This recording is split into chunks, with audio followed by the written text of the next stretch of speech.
ஷீலா, என்ன மாமா? என்ன பண்ற? கொலாப்புட்டு செஞ்சிட்டு இருக்கேன். கொலாப்புட்டா? ஆமா, முன்னாடி இருக்கிறது பார்க்கலையா? அப்படியா? எனக்கு என்ன பிடிக்கும் தெரியுமா?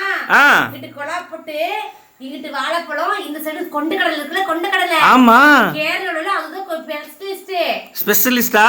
ஆமா, இந்த கொண்ட கடலை இருக்குல்ல, அது இங்கிட்டு பச்சை பயிறு, வாழைப்பழம், அப்பளம் எல்லாம் வச்சு சாப்பிடுவாங்க மாமா. அப்படியா? அடுத்து ரெடி ஆயிட்டு இருக்கு. கொலாப்புட்டு பாத்தியா எப்படி டேஸ்டா இருக்கு? நீங்க பாரு. எடுத்து சாப்பிட்டு பார்த்தா தான் தெரியும். பார்த்தா எப்படி டேஸ்ட் தெரியும்? ஆமா, அதான் நீ சாப்பிட்டு பாரு. சரி சரி சரி. உனக்கு தான் செஞ்சிருக்கேன். இன்னைக்கு டிஃபன் என்னது? டிஃபன் தான், இதுதான் டிஃபனே உனக்கு. இதுதான் டிஃபனேவா? ஆமா, கொலாப்புட்டு அந்த அளவு டேஸ்டா இருக்கு, உடம்புக்கு ரொம்ப நல்லது. இப்பதான் ஃபர்ஸ்ட் டைம் கொலாப்புட்டு சரியா நீ? அட மக்கு மாமா, என்ன இப்படி கேக்குற? நான் நிறைய டைம் செஞ்சு சாப்பிட்டிருக்கேனே. நிறைய டைம் செஞ்சிருக்கியா? ஆமா. இந்த கொலாப்புட்டு செய்யற அந்த கொலாயை நான் இப்பதான் ஃபர்ஸ்ட் டைம் பாக்குறேன். அப்ப என்ன பண்ண? நீ வெளிய போகும்போதெல்லாம் செஞ்சு சாப்பிடுவோம் மாமா. ஓ, நான் வெளிய போற நேரம்லாம் செய்றியா நீ? ஆமா. நான் வெளிய போகும்போது செய்யறதுக்கு தனியா ஒரு லிஸ்ட் வச்சிருக்கியா நீ? ஆமா. என்னெல்லாம் செய்வ? காளான் கிரேவி, பன்னீர் கிரேவி, கொலாப்புட்டு.